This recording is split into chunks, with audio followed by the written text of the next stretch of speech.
여러분, 오늘 본문은 하나님께서 우리 공동체에게 허락하신 이 소중한 지체들을 잘 돌보며 또한 연약한 자들을 품는 말씀인데, 그런 넓은 마음을 가지시는 여러분들이 되시기를 예수님의 이름으로 축복드립니다.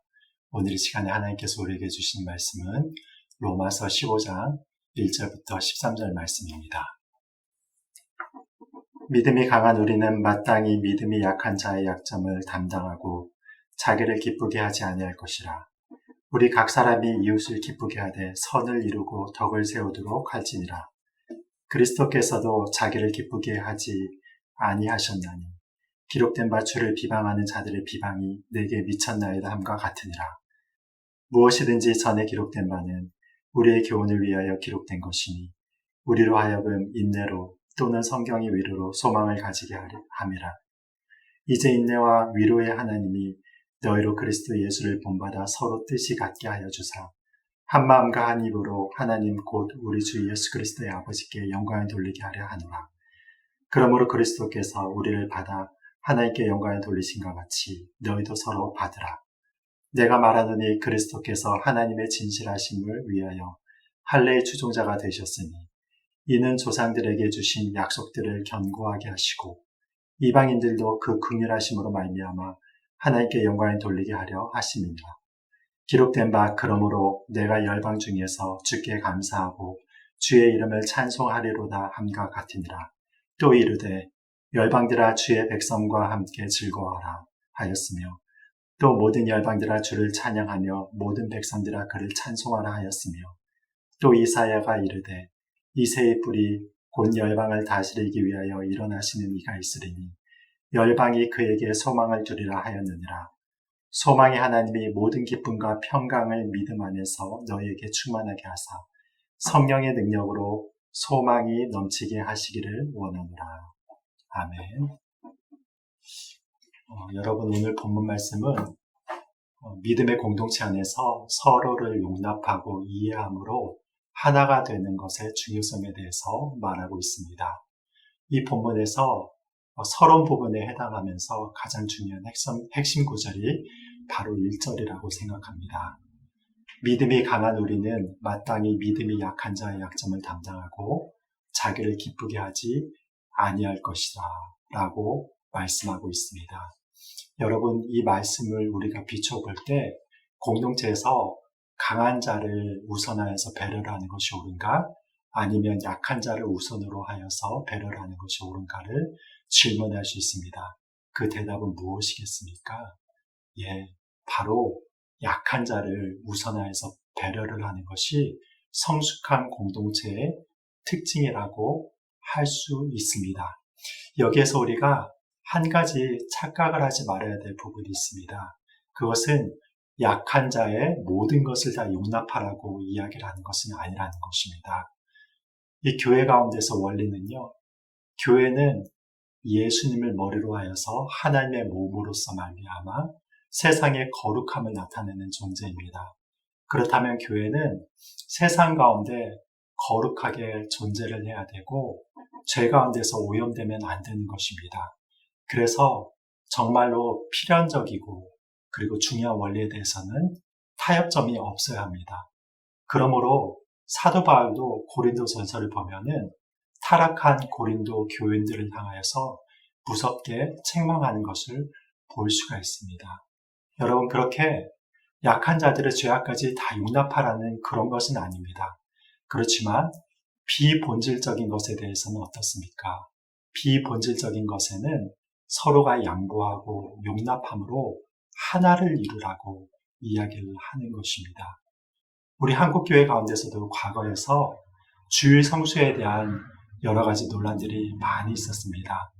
그 논란 가운데서 주일날에 식당에 가서 식사를 하는 것도 죄로 여기고 그리고 주일날에 영화를 보는 것도 죄로 여기는 그런 시대가 있었습니다. 그런 여러 가지 것들을 다 정죄를 하면은 어떻게 되는 것입니까? 약한 자들이 교회에 남아있을 수가 없게 되는 것입니다. 여러분, 믿음이 강한 자들이 주일을 경건하게 보내고자 하면서 여러 가지 오락들을 금하고 하나님께 집중하는 것은 참으로 훌륭한 태도입니다. 그렇지만 이 모든 것을 모든 성도들에게 적용하여서 다른 성도들을 정죄하는 위치에 이르면 어떻게 되겠습니까? 그 교회에 연약한 자들이 그 교회 가운데서 한 멤버로서 활동하기가 너무나 어려워진다는 것입니다. 그래서 우리들에게 있어서 비본질적인 것에 있어서는 서로 용납하고 그리고 그들이 성숙할 때까지 기다려주는 것이 필요하다는 것입니다. 이런 원리는 가정 가운데서도 여러분 이렇게 나타나고 있죠. 결혼을 하여서 아기가 태어나는 순간 모든 가정의 그 중심되는 것은 아기가 됩니다. 그래서 정말로 강한 어른들과 아빠와 엄마는요, 아기가 새벽에 몇 번 일어나서 보채도 깨워서 그 아기의 필요성을 채워주게 돼 있습니다. 그것이 바로 가정의 원리입니다. 만약 그런 부분들을 감당을 못해서 아이를 때린다든지 아니면 집어 던진다든지 하는 그런 일들을 한다면 부모로서 정말로 올바른 자세가 아니라고 할 수 있을 것입니다. 교회 가운데서도 마찬가지입니다. 교회 안에서 우리는 비본질적인 부분에 있어서 연약한 자들을 용납해야 되는 태도가 필요하다고 이야기를 하고 있는 것입니다. 때로는 그 연약한 자들의 말이 다 옳은 것은 아닙니다. 그렇지만 교회는 그 연약한 자들의 말에 조금 실수가 있다 하더라도 그것이 비본질적인 것이라면 서로 용납하고 나가야 되는 태도가 필요하다고 이야기를 합니다. 제가 어느 목사님의 글을 읽다가 이런 이야기를 읽은 적이 있습니다. 어느 교회에 연세가 어느 정도 있으신 여자분이 새로운 신자로 등록하였습니다. 이분이 교회를 나와서 보니까요, 자기가 존경할 만한 어떤 권사님을 보았습니다. 그래서 그 권사님이 참 좋아서 그 옆자리에 몇 주간 계속 앉아 있었던 거예요. 그런데 몇 주가 지나고서 계속 권사님이 그 새신자가 옆에 나란히 앉는 것을 보면서 갑자기 벌떡 일어나서 그 새신자 분에게 나와 맘먹으라고 드느냐고 호통을 치면서 그 새신자 분을 밀쳤다는 그런 이야기를 읽은 적이 있습니다. 여러분, 이것은 참 극단적인 예시 중에 하나죠.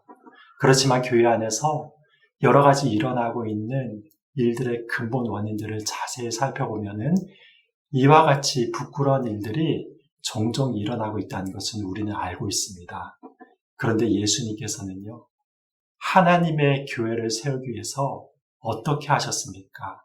3절을 보시면요, 그리스도께서도 자기를 기쁘게 하지 아니하셨다고 나와 있습니다.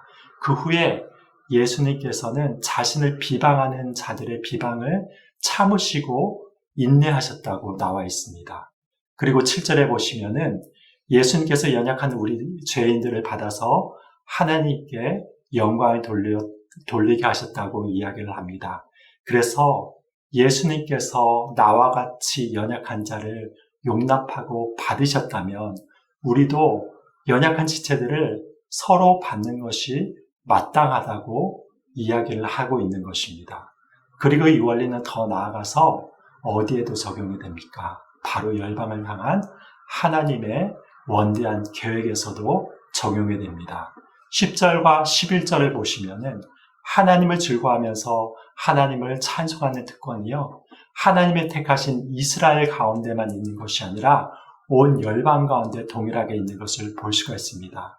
그리고 더 나아가서 12절을 보시면 이사야서에서 메시아가 이새의 뿌리 가운데서 열방을 다스리기 위해 나타나는 때가 있다고 했는데 열방이 그로 말미암아 소망을 얻게 된다고 말씀하고 있습니다. 하나님의 메시아이신 예수님은 택하신 백성인 이스라엘 백성들만 위해서 오신 것이 아니라 온 열방의 연약한 자들의 소망이 되시기 위해서 오셨다고 말씀하고 있는 것입니다. 그래서 결국은 그 모든 자들을 다 용납하셔서 유대인이나 이방인이나 할 것 없이 다 하나가 돼서 하나님께 영광을 돌리게 하셨다고 나와 있는 것입니다. 여러분, 우리가 이 원리를 잘 새겨야 되겠습니다. 예수님께서 만약에 우리 연약함들을 그렇게 담당하지 않으시고 용납하지 않으셨다면 십자가를 질 필요가 없는 것입니다. 예수님께서는 그 연약한 우리들을 담당하기 위해서 십자가의 고통을 참으시고 하나가 되게 하신 것입니다. 이 원리가 공동체 안에서도 그대로 적용이 되어서 우리보다 연약한 자들을 품고 우리들에게 허락하신 그 십자가를 지고 나가야 된다고 이야기를 하고 있는 것입니다. 사랑하는 모든 여러분들이 이 예수님의 용납함과 품으심을 마음 가운데서 새기면서 우리들에게 허락하여 주신 그 십자가를 지면서 공동체의 하나됨을 위하여서 우리 자신을 희생하며 하나님께 영광을 돌리시는 성숙한 성도들이 되시기를 예수님의 이름으로 축복드립니다. 기도하시겠습니다. 하나님 아버지 감사합니다. 오늘 이 시간은 로마서 15장 말씀을 통하여서 공동체에 용납하는 원리에 대해서 살펴보았습니다.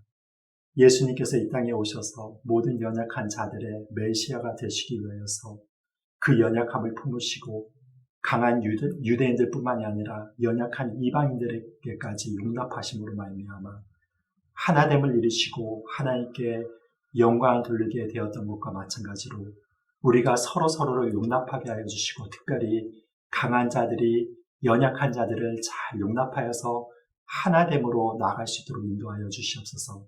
그러나 죄악에 대해서 타협함이 없이 주님의 그 거룩한 의를 이루며 나가는 귀한 교회가 될수록 축복하여 주시옵소서. 예수님의 이름으로 기도드립니다. 아멘. 여러분 승리하시기 바랍니다. 감사합니다.